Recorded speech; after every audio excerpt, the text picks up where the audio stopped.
આજથી ગણેશ ઉત્સવનો પ્રારંભ થઈ રહ્યો છે।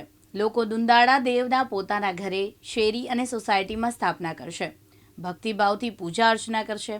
ત્યારે ગુજરાતમાં પણ ગણેશ ઉત્સવનો માહોલ જામી ગયો છે। લોકો બજારોમાં ગણેશ મૂર્તિ અને પૂજાપાની ખરીદી કરતા જોવા મળી રહ્યા છે। રાજવી ઠાઠ સાથે બાપ્પાનું શાહીનું સ્વાગત કરાયું છે, તો અનેક જગ્યાએ ઓપરેશન સિંધુની થીમ ઉપર ગણેશ પંડાલ બનાવાયા છે। દાદા, આપનું નામ શું છે? આજે કાર્યક્રમ હતો, શું કહેશો? મારું નામ મનસુખભાઈ બચુભાઈ મહેતા છે।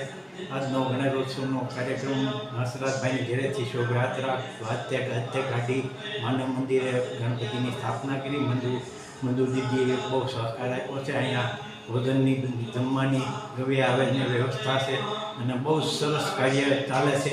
અને મંજુ દીદી લંડનથી છે પણ અહીંયા બધી વ્યવસ્થા કરે છે। ગરીબ ગમે એ માણસો આવે ને જમવાનું દરરોજને માટે બે ટાઈમ ચાલે છે અને બહુ કાર્યક્રમ સરસ છે।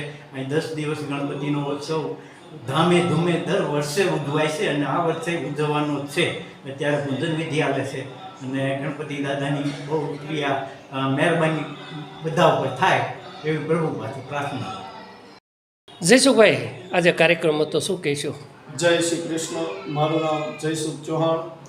આજ રોજ ત્રિવેણી સંગમ માનવ મંદિર ચલાલા દ્વારા ગણેશ ઉત્સવનું ભવ્યથી ભવ્ય કાર્યક્રમ રાખવામાં આવેલ છે। તેની અંદર બહોળી સંખ્યાની અંદર ભાઈઓ તથા બહેનો તથા બાળકો રાસ ગરબા ઢોલ નગારા શરણાઈઓ સાથે સર્વ ભક્ત પ્રેમીઓ ગણેશ ઉત્સવનો લાભ લઈ રહ્યા છે। તેમજ 10 દિવસ અહીંયા સત્સંગ, રાસ ગરબા તેમજ આરતી પૂજા સર્વ ભક્ત ભાવિ ચલાલાના તમામ ભાઈઓ લાભ લે છે। જય શ્રી કૃષ્ણ।